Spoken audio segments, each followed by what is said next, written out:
Hi guys, habang nagbakasyon kami dito sa China ba, so sinabi kasi na amo ko na turuan niya akong mag-bike.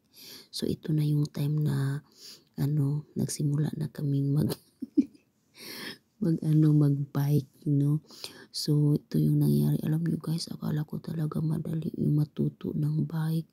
Pero ako na lang yung nahiya sa amo ko. Kasi talagang sinusuportaan niya ako. Pero hanggat sa hindi pa rin ako matuto hanggang sa ngayon. Hindi madali, alam niyo ba? Ang sakit ng braso ko talaga. Hindi siya madali alam niyo, hindi talaga mag-connect yung paa ko at saka yung ano tawag nito, yung sa kamay ko. Talaga, hindi ko ma-manage yung paggalaw ko sa kamay at saka sa paa. Hindi magtugma. Ang hirap at saka mabigat pa yung bike at saka kasi matangkad yung bike ba.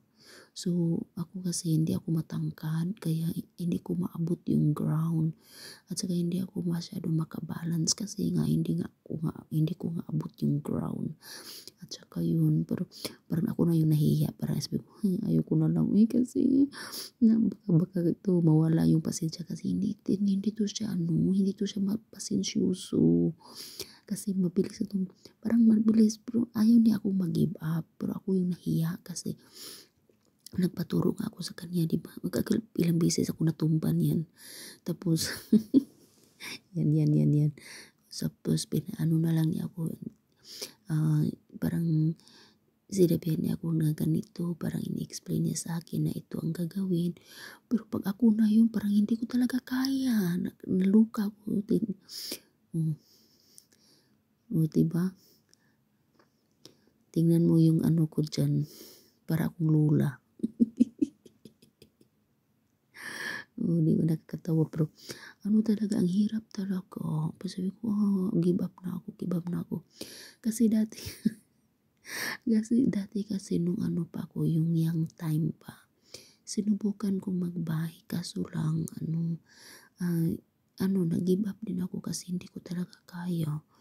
Pero ngayon kasi gusto ko na kasi matuto kaso lang hindi ko pa rin kaya. Hindi ko alam, hindi ko so parang matangkad kasi yung bike kasi mahirap siya i-balance talaga.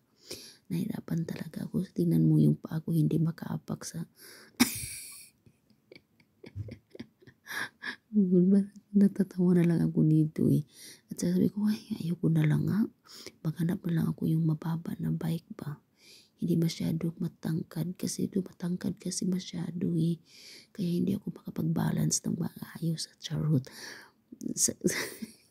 Tumba ako ng tumba lagi niya at saka pinapawisan na din yung amo ko, para nahiya na ako, ayoko na uwi na tayo. Sabi ko hindi na ako umulit kasi binabayaran kasi yung bike kasi rent yan mga bike kasi dito sa China pang rent, diba?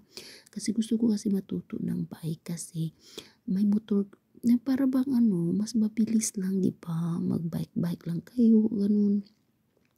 At saka exercise na din, diba? So yun, malaki na talaga tiyan ko dito talaga kasi mataba na ako dito.